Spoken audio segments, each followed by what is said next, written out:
So you should all see an option, a Q&A option at the bottom of your screen somewhere to ask questions. Those will go directly to me. And I'll try my best to answer them as we go. And for those I don't get to, I'll answer them at the end of the presentation as well. And I'm going to go ahead and share my screen so we can get started.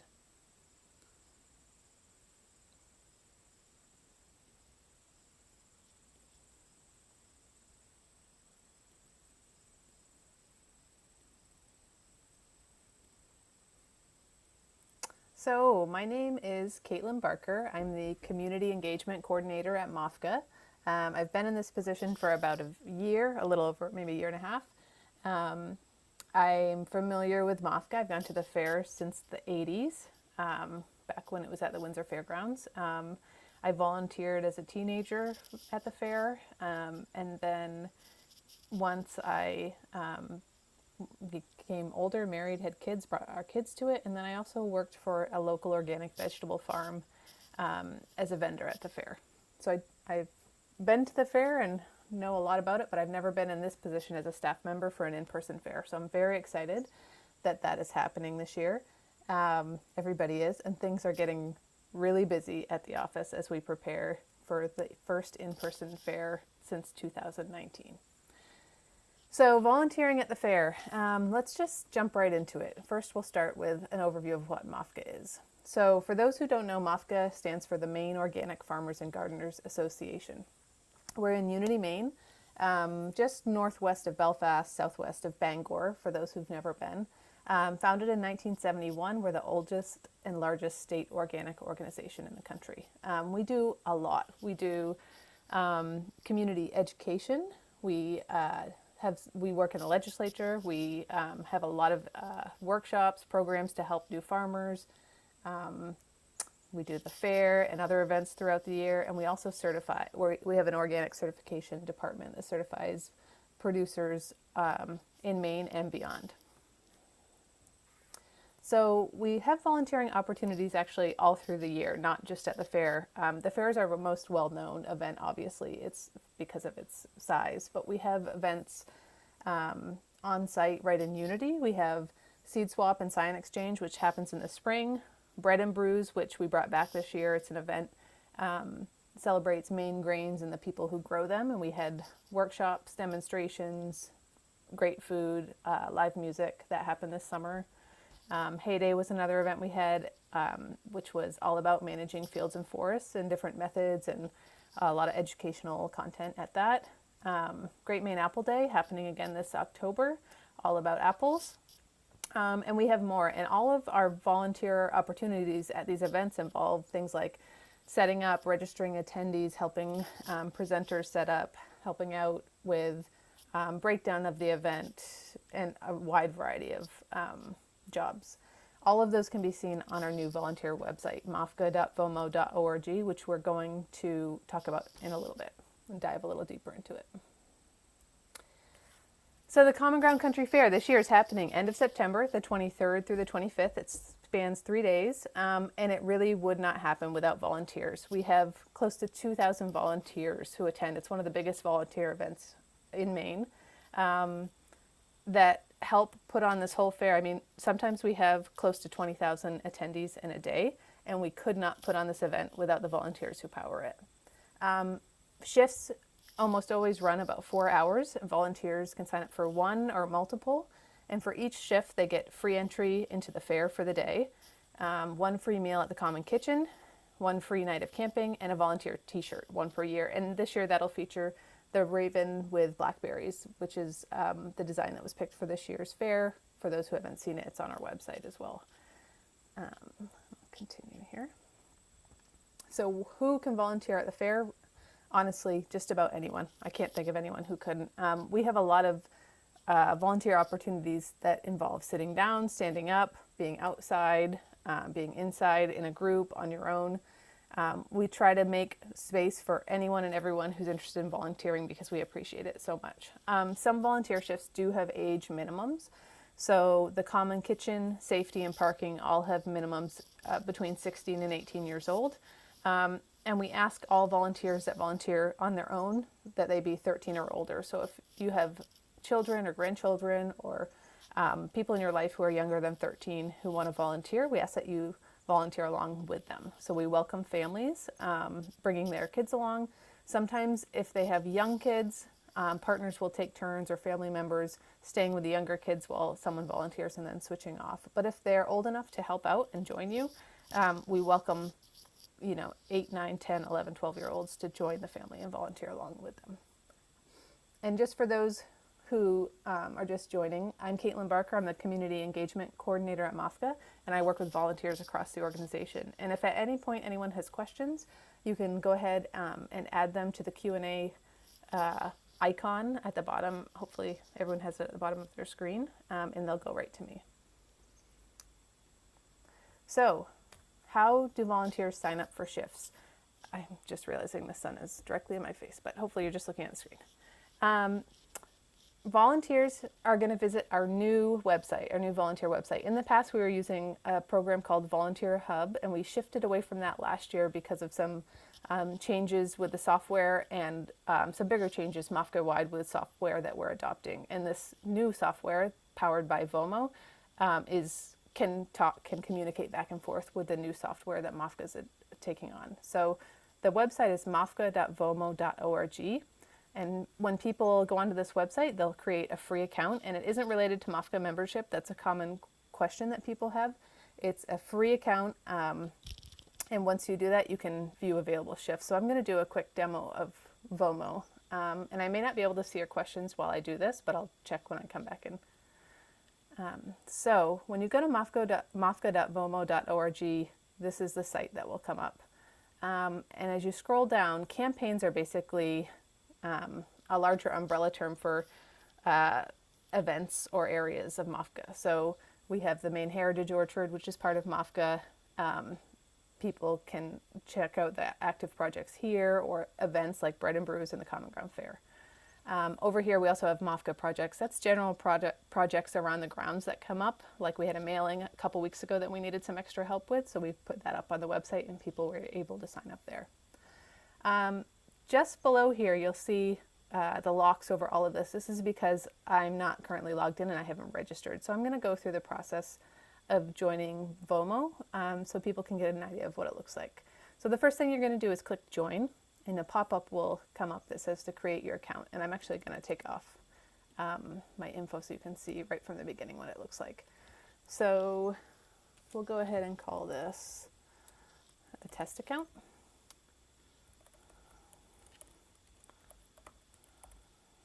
And one question people have is, what if I don't have an email account?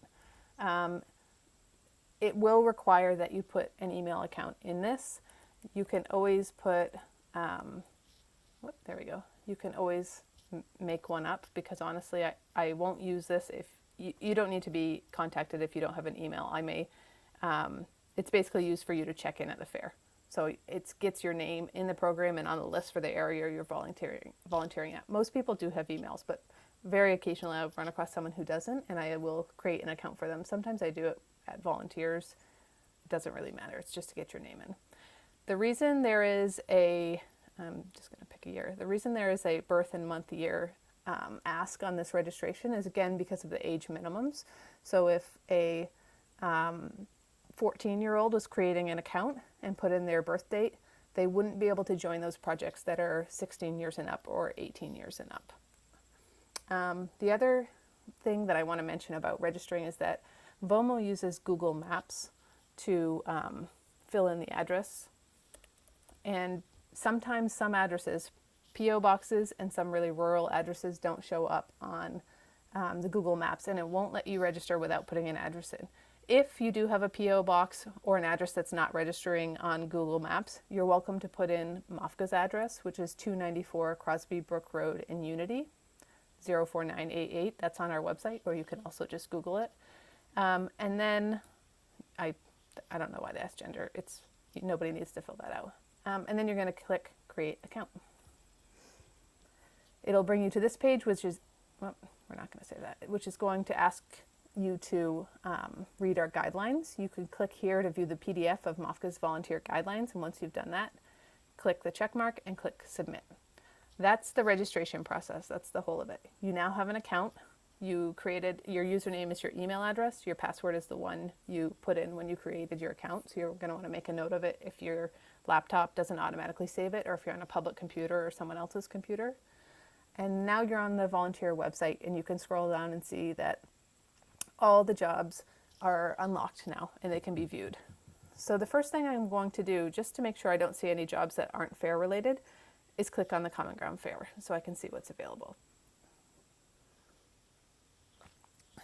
And as I go down, I can see there's a lot of different areas. And the idea with VOMO is that they wanted to make it really user-friendly.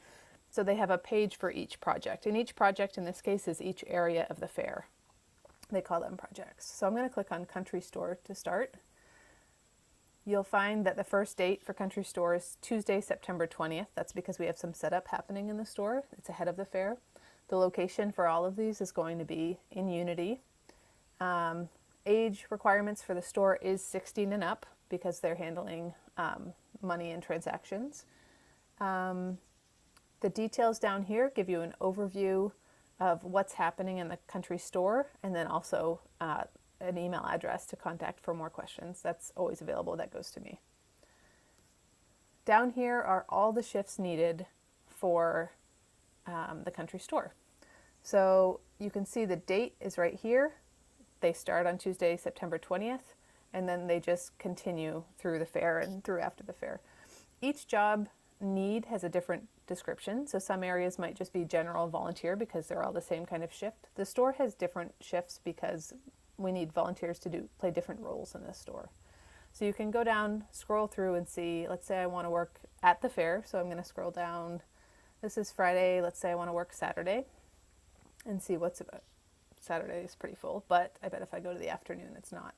If you see the 3 dots at the bottom, it means it's loading more shifts. It doesn't mean that's all there is.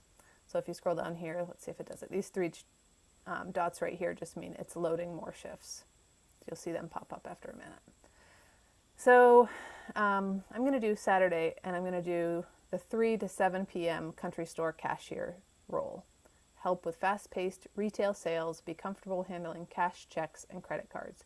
So if that's interesting to me, I'm going to go ahead and click Join. And it's going to ask right away if it's just me or if I have a guest. If I'm bringing along, for example, my partner who doesn't want to register, but they want to volunteer with me in the same spot, if there are enough spots, and I know there are 2 out of 4 left in this position, I can say me and a guest. I can put Tess guest and the guest email. I don't have to do that. I can just click Continue. And then I can confirm. I'm all signed up. They'll email you the details. For those who entered their own email address, you'll get details of when and where. If you don't have an email address and you used volunteers at MOFGA or another one that you don't get email at, go ahead and write down the day and time and when you're volunteering, just so you have it for your records. You can also always call the office and leave a message for me, and I can look it up for you manually as well. So I'm going to go ahead and close that.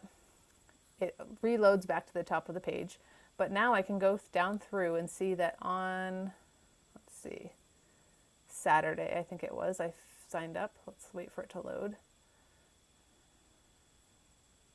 Oh gosh, was it 11 a.m.? Yeah. Oh, here it is. So 3 p.m. to 7 p.m., Country Store cashier.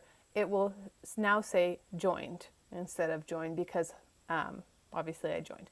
Now the one thing I want to mention is if you sign up for something and then you realize that your schedule's changed or you've overbooked yourself or you just can't do that shift, if you go back onto VOMO, log back in, go to the area, so go to Country Store, this, whatever area you signed up with, and find that shift again. And where it says join, there's a little triangle next to it. Click on that triangle. You can then click Leave Project. Are you sure you want to leave this project? Will pop up. You click OK. They ask if you want to send feedback. You don't have to. You're welcome to. It'll come to me. But I'm going to click No Thanks. And that's it.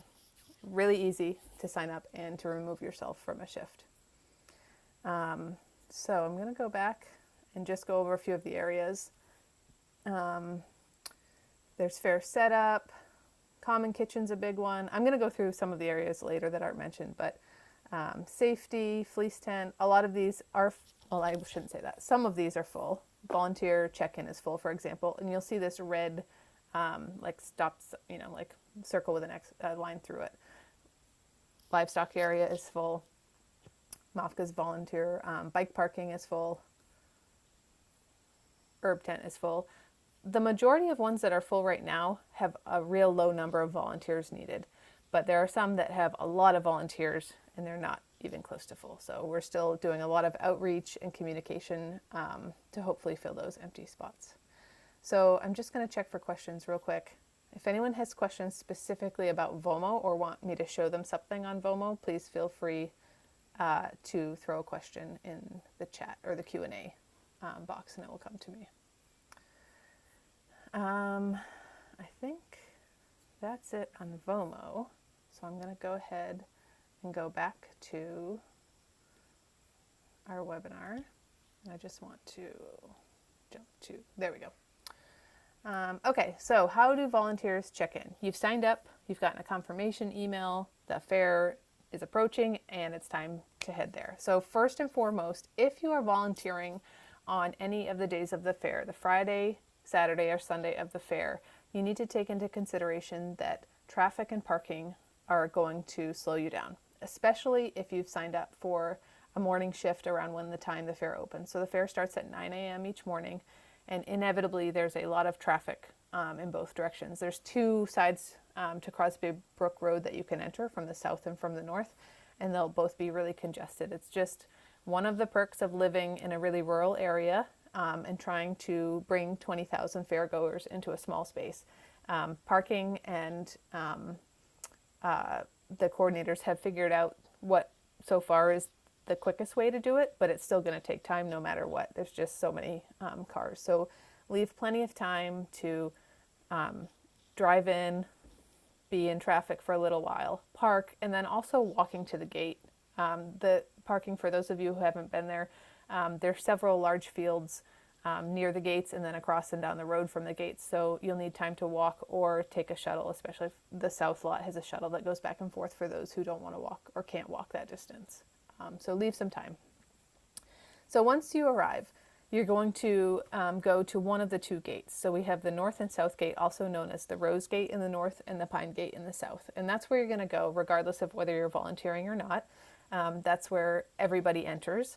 And at both gates, there's a volunteer check-in tent. So even if you're arriving at 9 a.m. and you're not volunteering until 2 p.m., you're still going to go to the volunteer check-in date because you want to make sure that you can check in and utilize that free entry to the fair for the day. So you'll go to the volunteer check-in tent and give them your name, and they'll look up your shift and confirm that you're signed up for the day.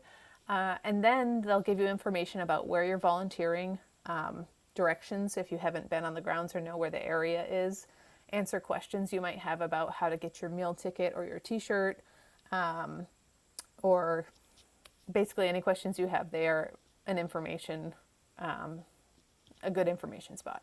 And once you check in, you'll head into the fair. And like I said, if you don't volunteer right away, you're welcome to explore the fair and enjoy it up until, well, for the whole day, but enjoy the fair until it's time to go volunteer, and then head to your volunteer spot. And when you get there, ask for the coordinator. So all staff and planning team members are the people who are volunteers, but they take on a larger portion of the responsibility, and they're managing an area with a lot of volunteers within it. And we'll all be wearing a violet shirt this year. It's a light purple. It's not this one. This is 2019 cows. Everyone who's a planning team member or staff will be wearing a violet colored t-shirt with this year's raven and blackberries on it. Or if you don't see them right away, if you see anyone else who looks like they're volunteering or wearing this year's volunteer shirt, which volunteer shirts are a natural. They're the only, I want to say, it's like an off-white color. We don't sell that in the store. It's only for the volunteer shirt. So if you see a natural colored shirt with the raven and blackberries, you can ask them as well. But you're looking for the coordinator of the area, and they'll check in with you, answer your questions about the area, get you set up, show you what you're doing, and then give you the info about the meal tickets and t-shirts. And some people give the meal tickets out at the beginning of the shift, some at the end, so you'll check in with the coordinator to figure that out with them. And once your shift is done, that's it. You're free to go explore and enjoy the fair more, unless you have another shift coming up. The common kitchen is your coordinator or the volunteer check-in tent will tell you about when the common kitchen is open for meals, but it's basically throughout the day, and you can go get breakfast, lunch, or dinner depending when your volunteer shift was. The t-shirt is going to be picked up at the volunteer t-shirt tent, which the volunteer check-in people can tell you exactly where that is, or your coordinator can tell you where that is, but you'll go with a little ticket and you'll go and turn it in for your volunteer t-shirt. And everyone gets just one of those a year. So even if you sign up for multiple shifts, you just get one t-shirt, but for every other shift, you get an additional meal ticket and an additional night of camping, and also entry into the fair. So if you, for that day, so if you volunteer on Friday and Saturday, you get into the fair free for both of those days. And one more thing I just want to mention for those camping overnight, when you arrive to check in at the volunteer check-in tent, they can give you a map of where the camping area is, or you can look it up on our website ahead of time. MOFGA.org has a drop-down menu at the top that says the fair, and under it is volunteer.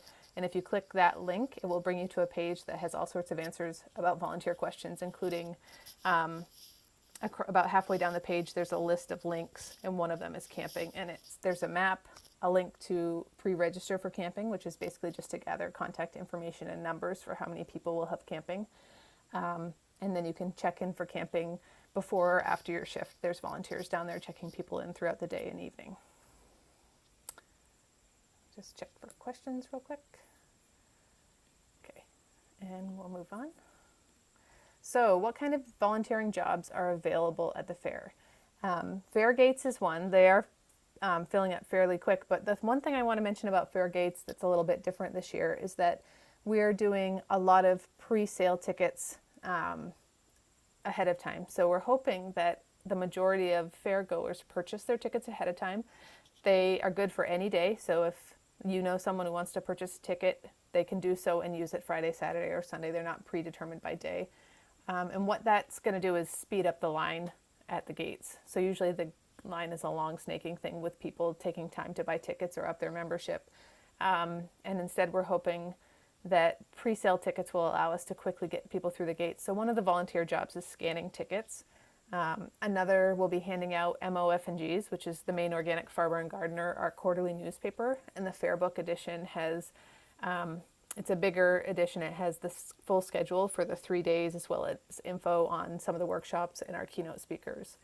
And then another volunteer there will be stamping hands with a rubber ink stamp, so that people leaving to go to their cars or leave the fair for a little while can get back in that same day without going back through to get their ticket scanned. So that's fair gates.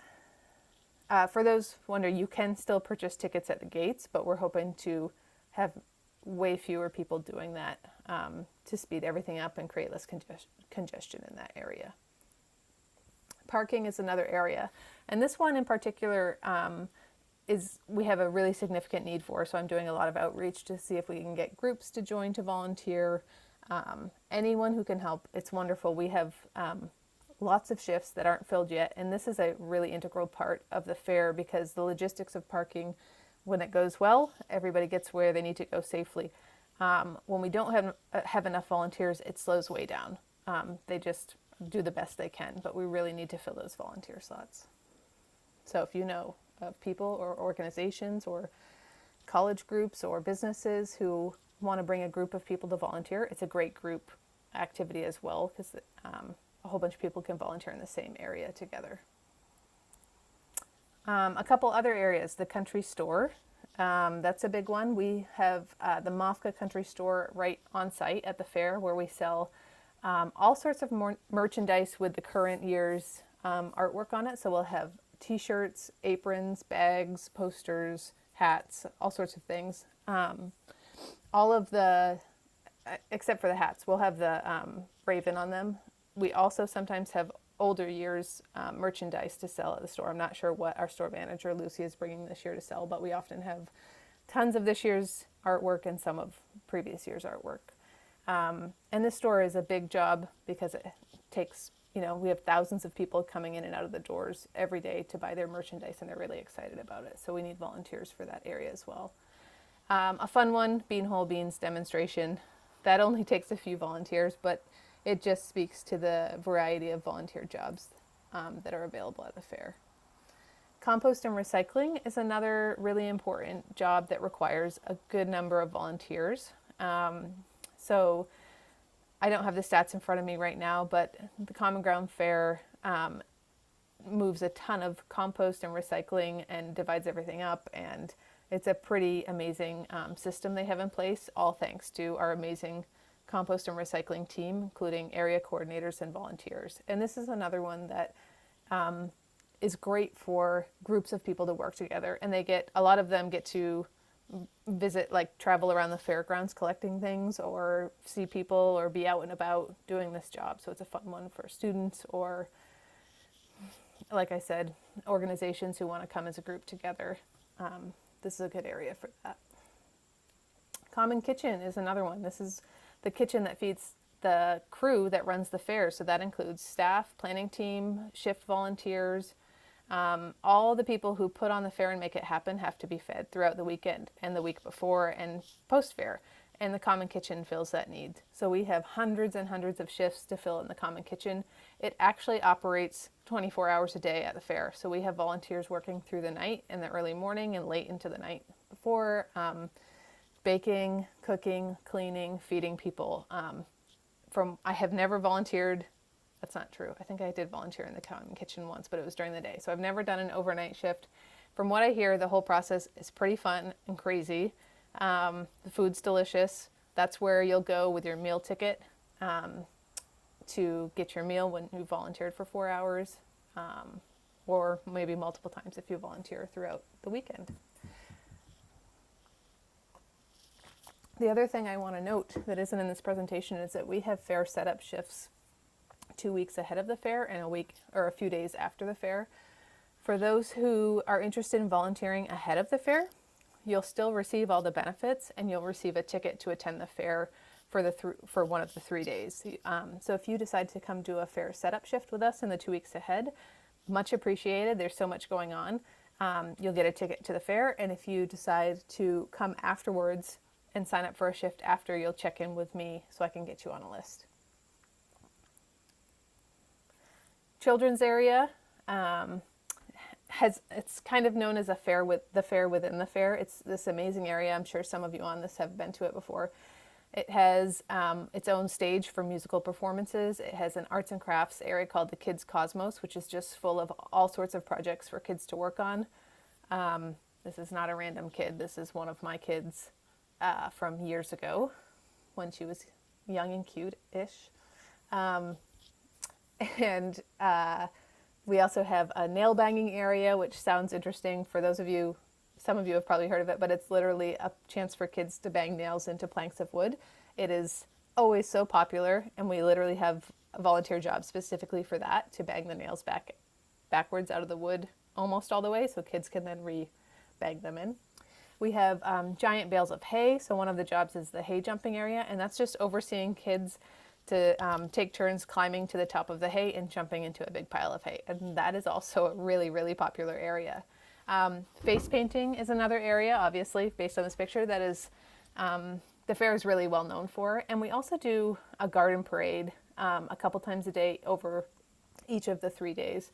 And that, for those who haven't seen, is a really fun way for kids to take part in the fair. They dress up in costumes as vegetables, fruits, plants, animals, and make some music on drums and other noisemakers and do a loop around the whole fair. And that's kind of an iconic part of the fair that's been happening for forever. So there's the hay bale jumping, just what it sounds like. And that's the end of my presentation. So I know it's actually only half an hour, but I'm leaving some time for the Q&A, and I'm hoping maybe someone can throw a question in there just so I know it works. is I want to make sure I'm not missing any questions from all of you.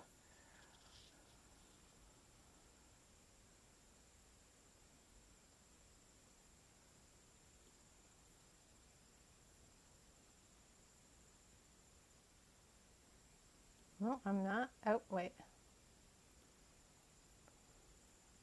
I'm going to go ahead and throw something in the chat.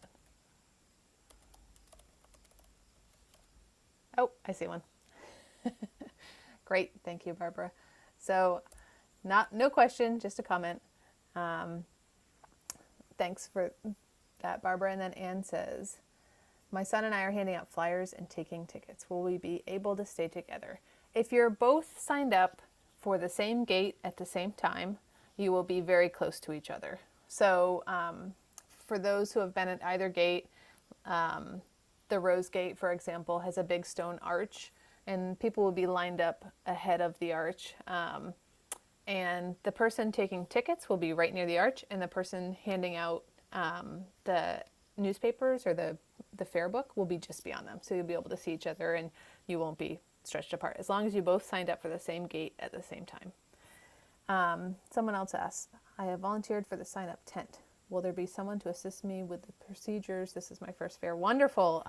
Really exciting. It's so great when I hear people haven't been to the fair and this is their first time, because I'm a huge, huge fan of the fair. Obviously, I've been going since I was little, and I tell everybody about it. So I think you're talking about the volunteer check-in tent. Is that correct? I'll give you a minute.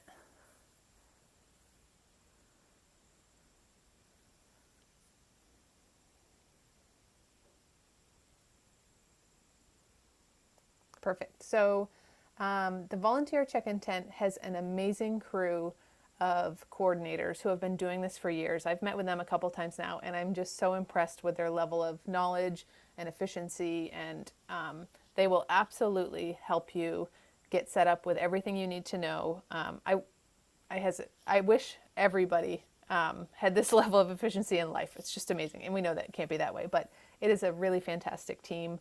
I don't think you'll have any issues there, and they're really receptive to questions and really excited to have volunteers join them in that area. So I think you should be fine. And because you're volunteering there, you'll just check in there when your shift starts, or right when you get to the fair, and then come back to it if you have a later shift. So.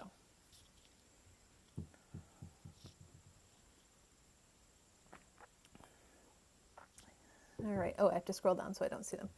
So Eli asks, great name, Eli. That's one of my kids' names.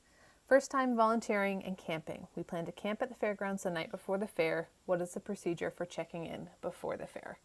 So there will be coordinators in the south camping area. So for those, let me see if I can pull up a map I want to show you. I know I can. I know where it is.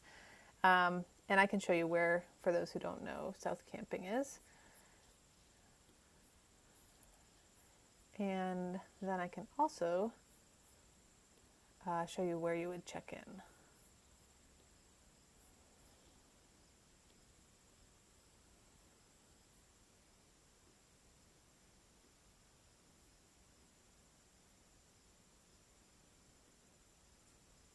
Oh, maybe if I can move the chat box.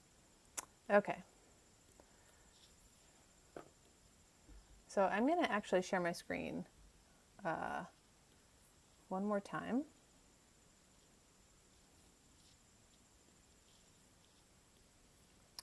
So this is the volunteer section of our website. So when you go to mofga.org and you see these links at the top, the fair, let me just go ahead and click on this. The fair has a drop-down menu, and when you click on volunteer, it brings you to this page. So right away, there's a link to VOMO, mofga.vomo.org, which we just visited, and that was that page where we created an account and viewed all the volunteer shifts. So that's where those live. But for the benefits and other questions, they're down here. So, again, sorry, I have to move things around my screen. Right here is the link that says camping. It has all sorts of info about volunteer camping, including a camping pre-registration form, which I had mentioned previously, and that's just a Google form to input the nights you're camping and where you're camping. And the questions will kind of lead you that way. So if you click, I'm a volunteer or a 4-hour volunteer, your only option for camping will be South Camping. We have a few other options for coordinators who spend multiple nights there. We have some coordinators who will stay the week ahead of the fair or a few days after, or for staff members. But for the most part, everybody's down in the South Camping area. So hopefully you all can see this map that comes up. The fairgrounds is right in the middle. To the north is Route 139 and 220, and to the south over here is 139 and 220. Going to Thorndike, and up north goes towards Unity, or you could head towards Unity and jump on Route 9 202 and head north towards Bangor and Hamden. So when you're on the fairgrounds, you would actually, well, let me start over. If you're camping overnight, you're going to want to park in South Camping if you want your car near your camping area. The other option is if you arrive at the fair and park closer to the Rose Gate, in the evening you can go ahead and move your car down to South Lot parking. However, I will say that for anyone who's been to the fair, it closes at 6 on Friday and Saturday nights, and it closes at 5 on Sunday nights. And that time frame after when the fair closes for about 2 hours, sometimes longer, it's really congested because we're trying to get thousands of cars out both directions. And we actually don't have many people drive on this section of Crosby Brook. We just have them on the outer edges going to the main roads because either way it would congest either exit even more, so we just send them out. So if you want to not have to worry about moving your car right away, park in the South Lot parking if you're planning to camp, and the South Volunteer Camping is just below that. And there will be coordinators there to check you in. You can go ahead of the fair, ahead of your shift and go set up your camping area and check in with coordinators, and then either walk or take the shuttle up to the Pine Gate and go onto the fairgrounds there. Or you can do it later in the afternoon. So if you have a 9 a.m. shift and you want to park and go do that shift right away and enjoy the fair and then come in the afternoon and check in, there will be volunteers down here checking in. And basically all that is answering questions, helping you find a spot, get set up, just being there as a resource to get yourself set up to camp. And this is in the camping guidelines, but the South Volunteer Camping area is basically just a field. So there are bathrooms down there, but there's no open fires allowed because of the fact that it's a field. We don't have fire rings or anything. We have a specific a specific cooking area with fire prevention like smoke, fire extinguishers, and it's set up to be safe to be a cooking area. So if you want to cook your own food, you just need to do it in the designated cooking area. But there's no open flame allowed like near your tents or anything like that. And you do need to bring everything you would need for camping. So a tent and sleeping gear and warm bedding, so a good sleeping bag or whatever you bring to camp. It gets chilly sometimes on those September nights for those who have camped. You can definitely, there are some nights that you can see your breath at night and it gets darn cold, near freezing. Doesn't usually go below freezing, but there have been mornings there's been a frost. As any of you know who live in the area, September frost is more common than not. So hopefully that helps answer that question. You can definitely check in for camping ahead of the fair the night before. Like if you're volunteering Saturday, you can check in Friday night and say we're volunteering tomorrow, especially if you've pre-registered and they know that your name will already be on that list and they can sign you right in. So one night of camping could be the night before or it could be the night after. That's totally up to you. Just click that pre-registration link and get that taken care of. And you can go to the fair for the day and then sign in, spend the night, and volunteer the next day. So hopefully that answers that question.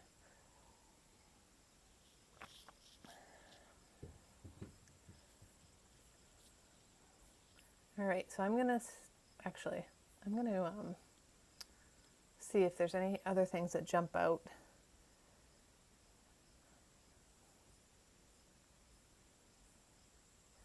There's nothing that jumps out right here to me. I'm going to go ahead and put this back on the page for people to see.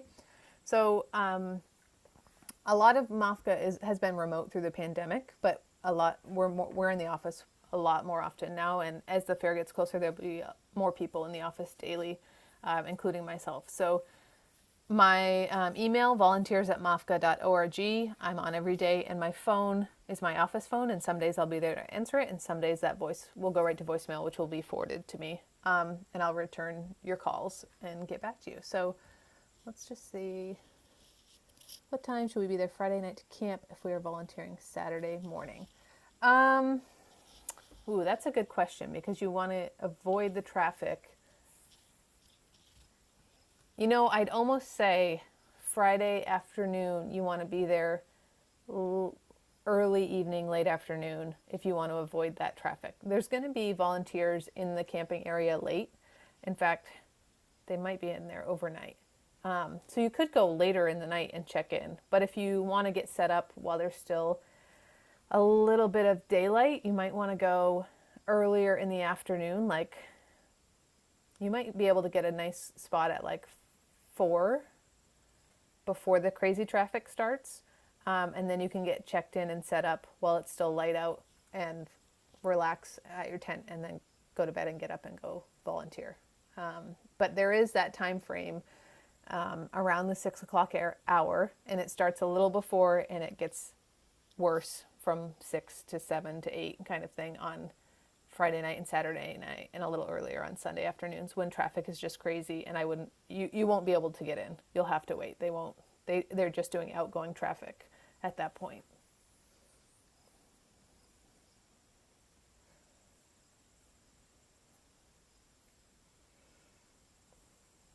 So, all right. I'm just gonna, for some reason it doesn't scroll down, so I sometimes miss responses, but I see them now.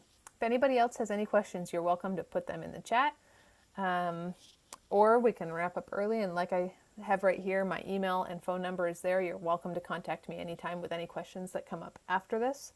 I will be doing one more volunteer webinar with this same information in September during the day, and that will be advertised soon if you have anyone else who you think would want to learn about volunteering at the fair or who you would want to pass this info on to. But other than that, I think that's it for the night.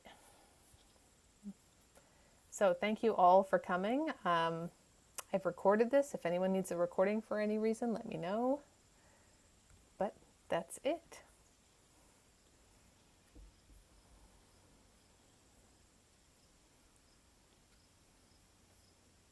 Thank you so much. Thanks, Anne. Thank you all for joining. I appreciate it.